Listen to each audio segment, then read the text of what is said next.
नमस्कार, मी लतिका। आज मी तुम्हाला झटपट अशी चटणी बनवून दाखवणार आहे। त्यासाठी बघा मिक्सरचं भांडं घेतलेलं आहे आणि उडदाचा पापड घेतलेला आहे। बघा हे गॅसवर भाजून घेतलेला आहे।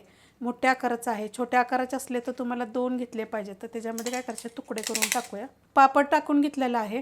त्याच्यामध्ये 4 लसणाच्या पाकळ्या, छोट्या आकाराचे बघा हे कांदे असतात असले ते 2 घेतलेले आहेत। जर तुमचे छोट्या आकाराचे जर नसतील ना, मोठा असला तर 1 घेतला तरी पण चालेल। हा आणि गॅसवरच्या जाळीवर जरी कांदा भाजून जरी टाकला तरी पण चालेल। 4 मिरच्या घेतल्या तर तिखटवाल्या आहेत, त्यांचे तुकडे तुकडे करून घेतलेत। छोटा अर्धा चमचा जिरं घेतलेला आहे। छोटा तुकडा बघा एकदम आल्याचा घेतलेला आहे।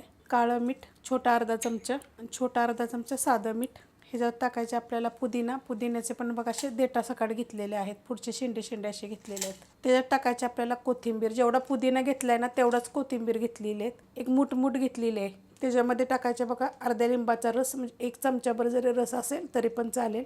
आता आपल्याला काय करायचं, पाण्याचा वापर करायचा नाही आहे, हे मिक्सरला फिरवून घ्यायचे। बारीक करून घेतलेला आहे। अशा पद्धतीत एकदम बी पेस्ट अशी करायची नाही। पाण्याचा वापर आपल्याला थोडासुद्धा करायचा नाही आहे। बंद चालू करून करायचे। आता मिक्स करूया असं आणि तुम्हाला मी एका वाटीमध्ये काढून दाखवते। मस्त अशी ही चटणी होती। ही चटणी काय तुम्ही ब्रेडला लावून खाऊ शकता, भाकरीवर, चपातीवर। आता ह्या उन्हाळ्याच्या दिवसात काय होतं माहिती आहे का, काहीतरी खायची इच्छा होती वेगळं, जेवण जात नाही, नुसतं पाणी प्यायची बारी येते। तर अशा काही चटणी आपल्या चॅनलवर, एक पूर्ण चॅनल आपल्या चटण्याचं आहे। मला तुम्हाला अजून एक विचारायचं आहे की तुम्हाला माझ्या रेसिपी भेटतात का, मी रोज अपलोड करते। रेसिपी बघितली की लाईक करत जा आणि कमेंट करत जा। आणि ही चटणी कशी वाटली जरा मला कमेंट करून सांगा। ह्याला काय फोडणी वगैरे द्यायची काही गरज नाही आहे, तुम्ही अशाच पद्धतीनं करून खा, सेम जशी मी तुम्हाला दाखवली तशी।